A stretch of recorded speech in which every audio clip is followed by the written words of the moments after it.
What's up YouTube? Today I'm simply going to do an oil change. The car I'm going to be using is my personal car. So I'll show you what I do, the tools that I use, and some tips and techniques that I've learned changing my own oil.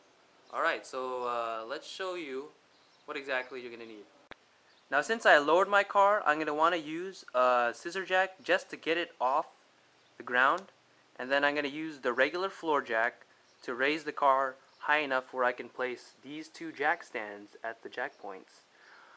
Some tools you will need are the appropriate size socket wrench to remove the drain bolt, a filter wrench to remove the filter, a drain bucket or some sort to drain the oil into, a set of rags to clean up, the recommended oil and oil filter, and you're going to want to find this type of information in your owner's manual, a funnel to drain, to use to facilitate the oil flow going into the engine, and something to lie underneath. Sometimes people have a creeper, but I just use a regular old exercise mat. So yeah, let's get our car jacked up. So now that the car is in the air, I'm going to show you my typical jack setup. I have two jack stands at the jack points. You'll want to look in your owner's manual to find out where exactly yours are. Typically they're on the frame of the car. And I have an extra jack just for safety. I just placed it underneath the tow hook because I know that it can handle the load. And you'll want to make sure that your handbrake is engaged prior to lifting to make sure that your rear wheels don't slip or move. Alright, so let's crawl underneath the car and get started. This is the drain bolt. It is right next to the driver's side axle on a D-series engine, right next to the exhaust piping, right directly underneath the engine block. If you can't find it, look in your owner's manual. And here is the oil filter. I've put the oil filter wrench already on it. As you can see, it's right underneath the driver's side axle, and yeah, it's actually black, so it's kind of hard to see underneath, but there you have it. I'm going to place the camera so you can see me struggle a little bit, and yeah, let's take these pieces off. Alright, see you guys later.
Alright, now that I've drained the old oil and I've removed the old oil filter, you're going to want to check on the mounting surface up top here if the old gasket still is there, and you're going to want to make sure that the old oil filter still has its gasket on it, because you don't want a double gasket when you put on the new filter. So right now I'm just going to lubricate the new oil filter with some oil on the seal itself, and yeah, I'm going to apply it on, and I'll show you how that goes.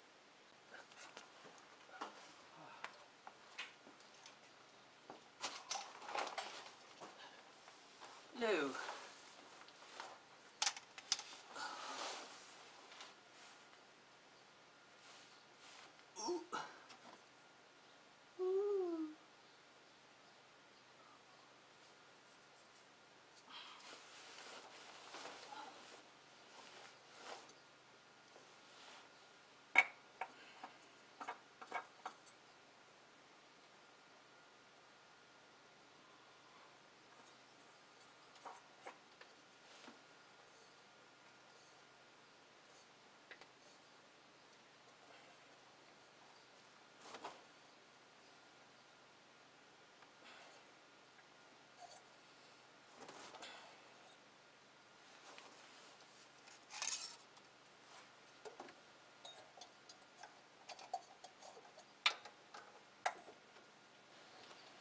Alright, so now that the new oil filter is in, the old oil has been drained, we're going to lower the car, make sure that everything's put back in order, and then we're going to add fresh oil. And I'll show you how that goes. Oh, hi there. Now that the car is lowered and there's no oil in the engine, we're going to proceed to add fresh oil. Now, for all intents and purposes, today I'm going to be using a 5W30. It says so on my oil cap, and it says so in the owner's manual. You're going to want to check your owner's manual to make sure that you're using the right oil as well. Alright, let's get started.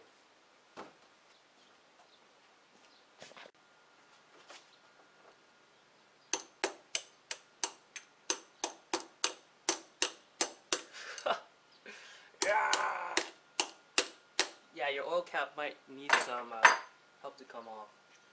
And in the process, I've dented my oil cap. That's okay.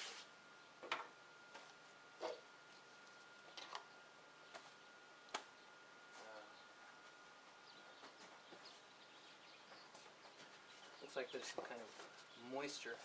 You're going to want to make sure your funnel is absolutely clean. Now, typical rule of thumb I like to use is for a 1.6 4-cylinder. It says in your owner's manual that you're going to need 3.8 quarts. But just a general rule of thumb, I'll start off with 3.5, then I'll check my dipstick, then I'll add from there.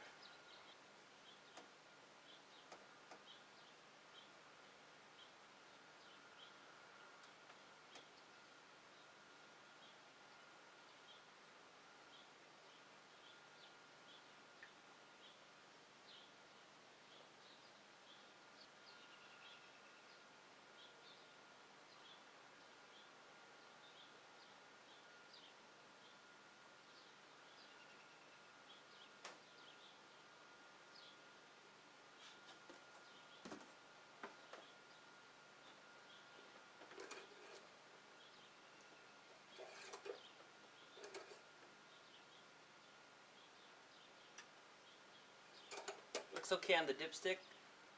I'm going to reapply the oil cap, and then I'm going to start the car and let it cycle, and then I'm going to check it again. So that's pretty much it, and you're going to want to make sure that the oil level is where it's supposed to be, checking on the dipstick. But yeah, now we have fresh oil in the engine block, and we're safe to start. Alright, so we started the car, and it's idling pretty smooth.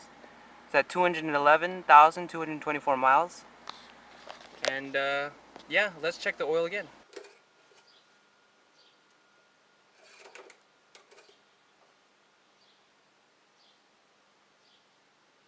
Could use a little bit more.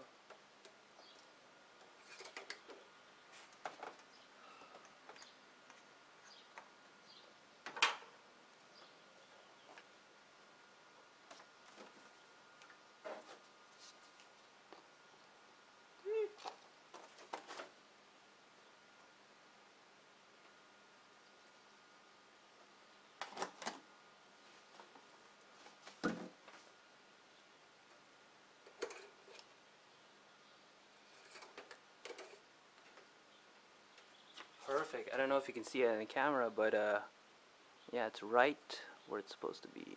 The owner's manual says to put it in the middle of these two dots, but I usually fill up just right below the top dot. Alright. And I think we're done. I'm just going to wrap up here.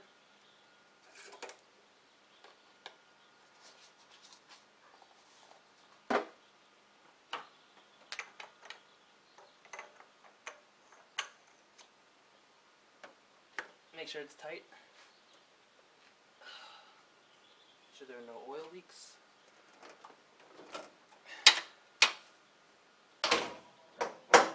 And then later on, you're going to want to let the car idle and check underneath for leaks. But other than that, we are good to go. See you guys later.